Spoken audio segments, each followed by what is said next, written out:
पुणे सोलापूर महामार्गावर भांडगाव तालुका दौंड हद्दीतील सोनाक्षी मंगल कार्यालयाजवळ गुरुवार दिनांक 5 रात्री 10 वाजता अज्ञात वाहनाच्या धडकेत विपिन कुमार श्रीजय कुमार चौरासिया वय वर्ष 28 राहणार झारखंड याचा जागीच मृत्यू झाला। या प्रकरणी त्याचे बंधू दीपक कुमार यांच्या तक्रारीवरून यवत पोलीस ठाण्यात अज्ञात चालकाविरोधात गुन्हा दाखल झालेला आहे। झारखंडमधील साहेबगंज येथून 10 दिवसांपूर्वी कामानिमित्त भांडगावला आलेले विपिन कुमार हे टेस्टी बाईट कंपनीत काम करत होते। सोनाक्षी कार्यालयाजवळ भाड्याच्या खोलीत राहत होते।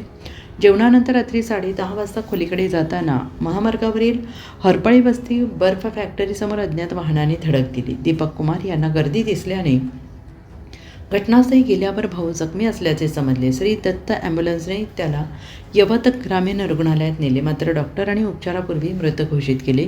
डोक्याला हातापायाला गंभीर दुखापत झाल्या होत्या। भरधाव आणि निष्काळजीपणाने वाहन चालवल्याबद्दल अज्ञात चालकावर गुन्हा दाखल असून यवत पोलीस तपास करत आहेत।